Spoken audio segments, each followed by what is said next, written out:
I took a trip with Dad. It was only a single day, but it was a journey to the heart of what makes this country special, and I'd like you to come along on this trip. Every day at exactly 0900 hours, Dad marches to the gym for a little morning PT. Yep, it's even military tunes on his iPod. He may be 85, but there's a part of my pops that will always be a young kid in the Army.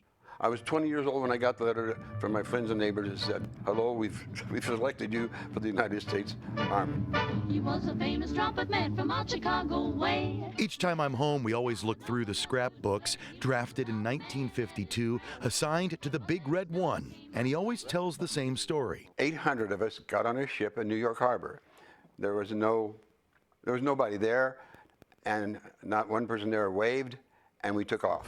But then his number came up and he was gone with the draft. He's in the Army now. No fanfare when he left, none when he returned 2 years later. But all that is about to change.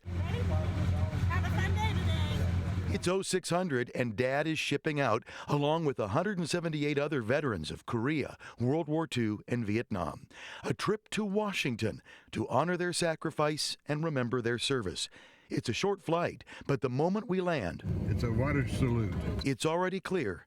If these guys didn't get recognized back in the day, we're about to make up for lost time. Welcome. Big Red One, good to see you, sir. Welcome. All of this organized by Indy Honor Flight, a nonprofit that sends thousands of vets on trips like this, all free of charge. This time, the military tunes aren't on his iPod. A band, hundreds of welcoming faces, and a day across D.C. to remember his brothers. So we were pretty much lost and dependent on each other for friendship, for loyalty, for camaraderie, everything. And that's why you think about them. These vets taken to all the memorials and taking a moment to remember their buddies who didn't come home.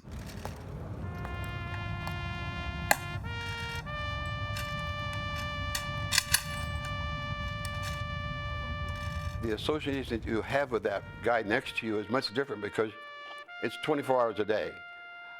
You're with them all the time, and pretty much like the kids say today, if you fall, he'll pick you up.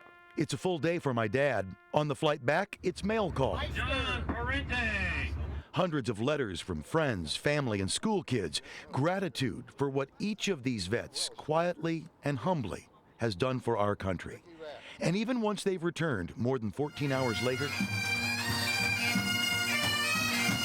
Corporal John Parente, U.S. Army.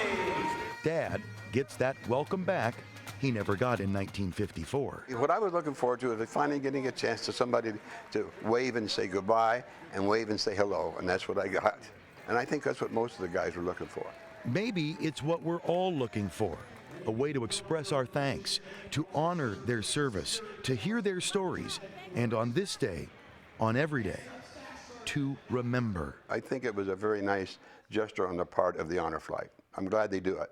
I hope they could keep on doing it till everybody's gone. He's the boogie woogie bugle boy of Company B. It was such an amazing day, and I want to say one thing about these honor flights. Every single state does them, including Colorado, and I encourage all of you to research honor flights and get involved. They're always looking for volunteers, people to escort these veterans to Washington, D.C. Right. It'll change your life. So get involved with the honor flights. One of the coolest things I've ever seen. It was a great story.